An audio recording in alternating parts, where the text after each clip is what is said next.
Matric और inter pass scholarship 2026 के लिए 10 जुलाई को ही पैसा जारी हो चुका है। जी हाँ, 10 जुलाई को 2 लेटर जारी हुए थे। एक तो मुख्यमंत्री कन्या उत्थान योजना के लिए, यानी जिसको हम लोग इंटर पास स्कॉलरशिप कहते हैं, जिसमें 25,000 छात्राओं को मिलता है।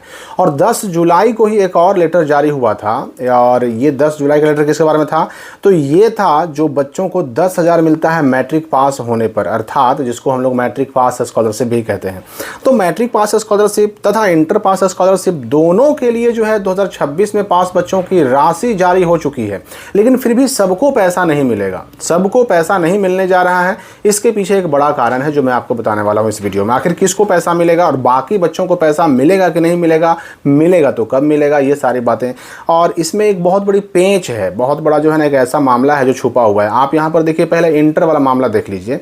इंटर का जो लेटर आया था 10 जुलाई को, इसमें कहा गया है कि मुख्यमंत्री कन्या उत्थान योजना के तहत जो मुख्यमंत्री बालिका इंटरमीडिएट उत्तीर्ण प्रोत्साहन योजना है, उसके तहत 26-27 में जो भी बच्चे इंटर पास किए हैं, खास करके लड़कियां, तो अविवाहित छात्रों को प्रति छात्रा 25,000 रुपये के लिए 7 अरब रुपये राशि की स्वीकृति की गई थी। पैसा पास कितना किया गया? 7 अरब रुपये पैसे पास किए गए। 7 अरब रुपये की राशि जो है आवंटित की गई, जो बच्चियां, छात्राएं, लड़कियां 2026 में इंटर पास की थी। ठीक है, अब अगर इस 7 अरब की राशि को हम अगर 25,000 से डिवाइड करते हैं तो आता है कितना? 2,80,000। मतलब ये 7 अरब की राशि से कितने बच्चों को पैसा मिल पाएगा, कितनी लड़कियों को पैसा मिल पाएगा? तो 2,80,000 छात्राओं को केवल पैसा मिल पाएगा। लेकिन लड़कियां इतनी ही तो पास नहीं है। अगर हम डेटा उठाकर देखें तो 2026 में जो बिहार बोर्ड के इंटर का एग्जाम हुआ था, 12वीं की परीक्षा हुई थी, सब मिलाकर कुल 86.23% लड़कियां पास हुई थी। शामिल होने वाली, परीक्षा में बैठने वाली लड़कियों की संख्या थी 6,70,971, जिसमें 5,78,579 लड़कियां सफल रही थी, पास हुई थी। और इंटर पास स्कॉलरशिप में तो आप जानते हैं कि चाहे फर्स्ट हो, चाहे सेकंड हो, चाहे थर्ड हो, तीनों को मिलता है पैसा। 25,000 तीनों को मिलता है। ऐसा नहीं कि इसमें फर्स्ट आने का जो है बैरियर होता है, बैरियर वगैरह कुछ नहीं होता है। फर्स्ट है तो भी 25,000, सेकंड है तो भी 25,000 और थर्ड है तो भी 25,000 आता है। अब बताइए कि 5,78,000 लड़कियां हैं, मतलब लगभग, अगर इसमें 4 लाख लड़कियों ने भी अप्लाई किया होगा तो 4 लाख लड़कियों को क्या पैसा मिल जाएगा? नहीं। अगर हम आवंटित राशि की बात करें तो 7 अरब रुपये पास किए गए हैं और ये केवल मिल पाएगा 2,80,000 बच्चों को ही। ठीक है, ये तो होगा किसका? इंटर का मामला। अगर हम मैट्रिक की बात करें तो मैट्रिक में देखिए मामला क्या है कि 10,000 रुपये मिलते हैं प्रति छात्र। इसमें पूरा डेटा भी दे दिया गया है। डेटा क्या दिया गया है? कहा गया है कि जिनकी पारिवारिक आय 1,50,000 से नीचे है, ऐसे सभी छात्रों को मुख्यमंत्री बालक बालिका विद्यार्थी प्रोत्साहन योजना के अंतर्गत प्रति लाभुक 10,000 रुपये मिलेंगे। और इसके लिए ना 10 करोड़ रुपए की राशि स्वीकृत की गई, आवंटित की गई, अलॉट की गई। 10 करोड़ रुपए। अच्छा, 10 करोड़ रुपए में कितने बच्चों को मिल पाएगा? जरा आप कैलकुलेट करके देखिए तो मात्र जो है 10,000 बच्चों को ही मिल पाएगा। यानी ये जो 10 करोड़ रुपये आवंटित हुए, इससे अगर पैसा मिलेगा तो मात्र 10,000 बच्चों को ही मिल पाएगा। 10,000। जबकि अगर हम पास होने वाले बच्चों का डेटा देखें तो मैट्रिक एग्जाम 2026 में प्रथम श्रेणी से उत्तीर्ण जनरल कैटेगरी की छात्रा 30,000 है, BC2 की छात्रा 71,555 है, जनरल कैटेगरी के छात्र जो लड़के हैं 26,684 हैं। कुल हो गए 1,28,000। ठीक है ना।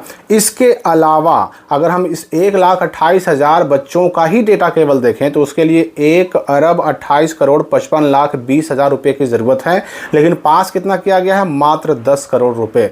तो बचे कितने? बचे 1,18,55,20,000 रुपये। ये पैसा अभी तक पास नहीं हुआ है। तो आप खुद सोचिए कि जो 10 करोड़ रुपये पास हुए हैं, ये 10 करोड़ रुपये से केवल 10,000 बच्चों को ही 10,000 रुपया मिल पाएगा। बाकी बच्चे का क्या होगा भाई?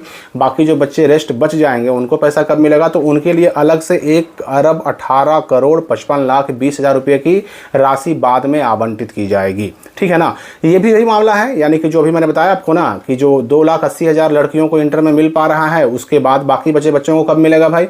तो बाकी बचे बच्चों को भी मिलेगा वही। इसके लिए अलग से फिर राशि पास की जाएगी। अब हम आते हैं कुछ और डेटा की तरफ। देखिए, ये तो आपको पता है कि मैट्रिक पास स्कॉलरशिप स्कॉलरशिप 2026 या 10th पास स्कॉलरशिप 2026 के लिए जो बच्चों ने फॉर्म भरा उनका फाइनलाइज में ऑटोमेटिक यस होने लगा है। 17 तारीख के डेट से ही 17 जुलाई से भी इनका ऑटोमेटिक जो है ना फाइनल सबमिट होना शुरू हो गया है, फाइनलाइज होना शुरू हो गया है। तो अब फाइनलाइज इसका हो गया और उसका आधार सीडिंग भी यस है या फिर ओके है, आधार बेनिफिशियरी में जो है ना बिल्कुल सब कुछ ठीक ठाक है, तो उसका पैसा अब आएगा। लेकिन मैंने पहले ही कहा कि ये जो पैसा आवंटित हुआ, अलॉट हुआ, इससे केवल 10,000 बच्चों को ही मिलेगा। तो आने वाले समय में और राशि अलॉट होने या राशि आवंटित होने का इंतजार करना होगा बच्चों को। इंटर पास वालों की अगर हम बात करें तो इंटर पास वालों में कुछ बच्चों का जो है ना ये कहना था कि अभी तक हमारा फाइनलाइज में यस अपने आप नहीं हुआ है। तो देखिए, अब जब मैट्रिक का फाइनलाइज में यस अपने आप होना शुरू हो गया तो इंटर वालों का भी फाइनलाइज में अपने आप यस होना शुरू होगा। बस आपको ध्यान ये रखना है कि फाइनलाइज में यस वाला मामला है, इसको छोड़ करके बाकी सारी चीज़ें आपकी ठीक होनी चाहिए। यानी आधार वेरीफाइड भी होना चाहिए आपका, साथ ही साथ जो है बेनिफिशियरी स्टेटस में आधार सीडिंग में यस होना चाहिए, आधार वेरीफाइड उसमें भी लिखा हुआ होना चाहिए। वो सब चीज़ें अगर ठीक है ना तो फिर पैसे के लिए आप टेंशन मत लीजिए। पैसा आज अलॉट हो चाहे बाद में अलॉट हो, पैसा तो आपको मिलेगा ही मिलेगा। थोड़ा टाइम इसमें लगता है, लेकिन आपका अगर डेटा सब कुछ सही दिखा रहा है तब तो आपको कुछ भी करने की ज़रूरत नहीं है, परेशान नहीं होना है। हाँ, जिनका सेंट फॉर आधार वेरिफिकेशन लिखा हुआ है तो सेंट फॉर आधार वेरिफिकेशन वालों को इंतजार करना है कि वहाँ पर आधार वेरीफाइड लिखा जाए। जिनका रिजेक्टेड बाय PFMS लिखा है उनको भी इंतजार करना है कि पहले तो सीडिंग कराएं, आधार सीडिंग कराएं, और आधार सीडिंग कराने के बाद वो भी इंतजार करें कि उनका भी आधार सीडर दोबारा चेक किया जाए। सेंट पहले तो रिजेक्टेड वालों का सेंट फॉर आधार वेरिफिकेशन फिर से लिखा आएगा और उसके बाद कुछ समय के बाद उनका फिर भी उसमें क्या लिखा जाएगा, तो आधार वेरीफाइड लिखा जाएगा। तो इस तरह से बच्चे जो सब कुछ ठीक है उनका पैसा आने जा रहा है, लेकिन समय इसमें अभी लगने की संभावना है क्योंकि पूरा पैसा अभी शिक्षा विभाग को वित्त विभाग की तरफ से मिला नहीं है। तो आगे इसमें जो भी नए अपडेट आएंगे उसकी जानकारी आपको मिलती रहेगी। हम मिलेंगे अगले वीडियो में नए अपडेट के साथ।